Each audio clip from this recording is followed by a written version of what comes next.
Top 10 Pokemon Cities, let's get going. Hello everyone and welcome back to another video where today we will be discussing my personal top 10 favorite cities in Pokemon. Cities in Pokemon are a big part of the games. Discovering a new place gives you a sense of adventure and is one of the biggest themes of Pokemon, exploration. So today we're going into my top 10 favorite cities in Pokemon. So let's get going. At number 10 we have Castellia City. When it comes to Generation 5, I thought a lot of places felt off.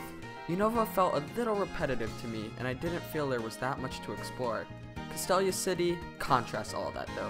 Castellia City is enormous and there's so much to do. One thing that has always been off in the Pokemon universe is the fact that barely anyone lived in the cities, and it was hard to relate that to our hugely populated real world. I feel like Castellia is just what Pokemon needed. It made me think of the Pokemon world more as our own, and for me that was one of the redeeming qualities of Unova, and what made me come to love the game. Cerulean City takes number 9 on the list. Many things are great about this city. In Pokemon Yellow, this is the place where you get Bulbasaur and Charmander. The fact that you could get starters after the start of a game amazed me as a kid, and I thought it was the coolest thing to get these Pokemon there. It was also a place a lot of kids, including myself, liked because Misty was the gym leader. And do I even have to mention what else we find in Cerulean? At number 8 we have Pallet Town.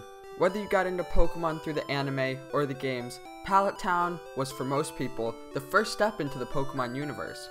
Although there isn't much to do in Pallet Town, it literally has 3 buildings. It's a place with so much meaning.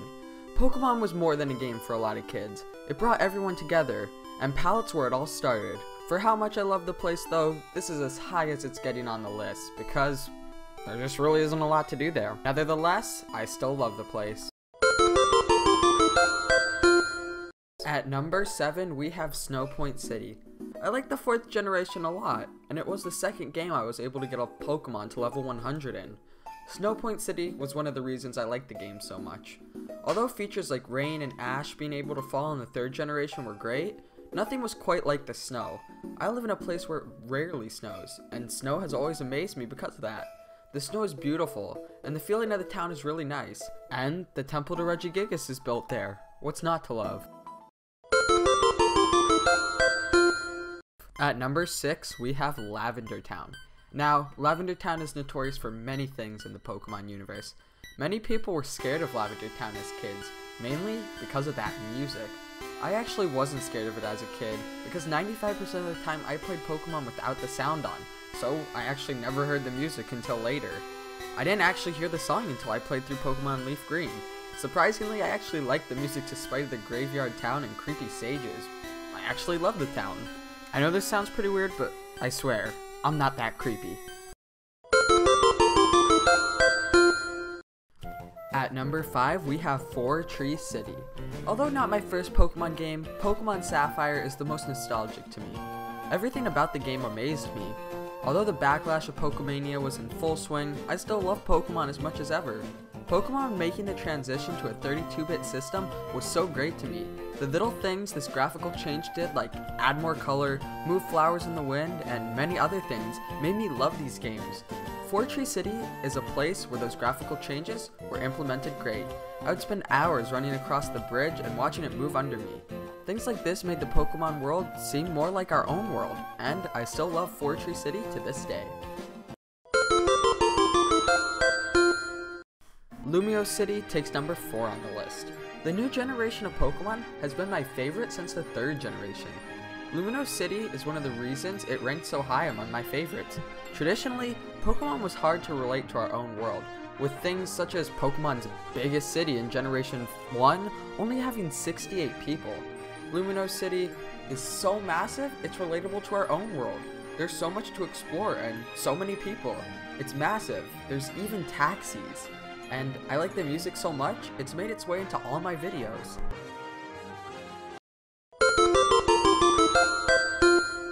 Number 3 is Olivine City. Olivine is such a peaceful place. On the ocean, it has a lighthouse and a nice harbor to make the place feel like a real ocean town.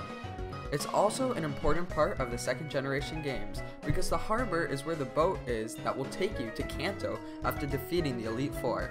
And not to forget my favorite part about this place, the steel gym leader, Jasmine, one of my favorite, if not my favorite gym leaders of all time.